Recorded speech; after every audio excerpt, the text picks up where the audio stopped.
మా అమ్మకి first time gift ఇస్తే సర్ప్రైజ్ అవుతదనుకుంటే తీరా చూసి షాక్ అయిన నన్ను ఈ రేంజ్‌లో కుమ్మేస్తదని చెప్పి అస్సలనుకోలేదు. అసలేం జరిగిందంటే నా పాటికి నేను సాయంత్రం వేళ ఇంట్లో ఇల్లాలు వంటింట్లో ప్రియురాలని చెప్పి ఒక సినిమా చూస్తా ఉన్నా. ఇంతలో మా ఫ్రెండ్ అయితే కాల్ చేశాడు. ఇక మా ఫ్రెండ్ అయితే కాల్ చేసేసి నీకు మంచి గిఫ్ట్ తీసుకొస్తున్నా మన లొకేషన్ కాడికి వచ్చేసేయ్ అని చెప్పి అయితే చెప్పాడు. ఇక మా ఫ్రెండ్ రూపాయి ఖర్చు పెట్టాలంటేనే 400 సార్లు ఆలోచిస్తాడన్నమాట. అలాంటోడు ఈ రోజు గిఫ్ట్ ఇస్తాననంగానే నేను నిమిషం కూడా ఆలోచించకుండా వాడు చెప్పిన లొకేషన్‌కి అయితే వచ్చేసాను. ఇక లొకేషన్‌కి రాగానే మా ఫ్రెండ్ అయితే పారాగాన్ బాక్స్ అయితే తీసుకొచ్చాడన్నమాట. కొంపదీసి నేనైతే పారాగాన్ చెప్పులుంటాయని చెప్పి భయంతో ఓపెన్ చేస్తే దాంట్లో అయితే ఒక క్యూట్ పిల్ అయితే ఉన్నింది. ఇక ఈ పిల్ వచ్చేసి మాకు నెల్లూరు నుంచి అయితే మా ఫ్రెండ్ అయితే పంపించాడన్నమాట.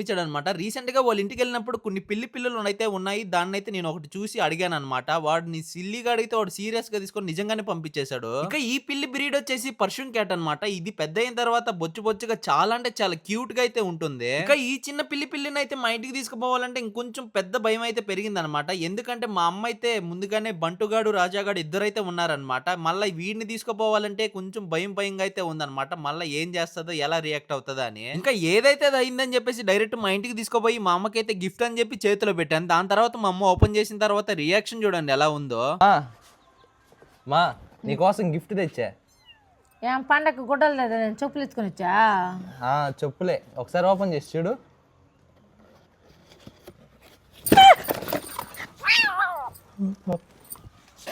ఏందిరా మా, మొన్న చూస్తే కోడి పిల్లలు తెచ్చావు, మళ్ళీ కుక్క పిల్లలు తెచ్చావు, మళ్ళీ ఈరోజు పిల్లి పిల్లలు తెచ్చావు. ఇదేం చూపా ఇల్లు ఇదే ఆ, అట్లా కాదు మా, ఇది పిల్లి చాలా రోజుల నుంచి తెచ్చుకుందాం అనుకుంటా ఉన్నా. చూడు ఎంత క్యూట్ గా ఉందో, ఎంత క్యూట్ గా ఉంది చూడు. రేయ్ నువ్వు ముందు బయటకు పో మాకు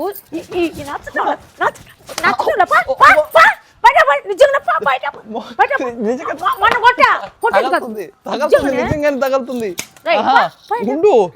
ఇక ఫైనల్ గా నానా కష్టాలు పడి మా అమ్మ చేత అయితే తన్నులు తిని ఆ పిల్లినైతే మా ఇంట్లో ఉండేటట్టు ఒప్పించుకున్నాను. కానీ ఆ పిల్లికి నాకు మా అమ్మ అయితే కొన్ని రూల్స్ అయితే పెట్టిందనమాట. ఆ పిల్లి ఒకటికి పోయినా రెండింటికి పోయినా నువ్వే క్లీన్ చేయాలి, దానికి ఫుడ్ కావాలన్నా నువ్వే ప్రిపేర్ చేయాలని. ఇంకేం చేస్తాను చెప్పండి, ఒప్పుకున్న పెళ్లికి వాంచక తప్పదన్నట్టు మా అమ్మ చెప్పిన రూల్స్ కన్నిటికి ఓకే చెప్పేశాను. అవును, ఇంతకీ ఈ పిల్లికి ఏ పేరు పెడితే బాగుంటుందో కింద కామెంట్ బాక్స్ లో అయితే కామెంట్ చేసేయండి. నాలాంటి పెట్ లవర్స్ ఎవరైనా ఉంటే సబ్స్క్రైబ్ చేసుకొని ఇన్స్టాల్ అయితే ఫాలో అయిపోండి. ఇంకా నెక్స్ట్ వీడియోలో అయితే కలుసుకుందాం. అంతవరకు ఉంటాం మరి, బాయ్.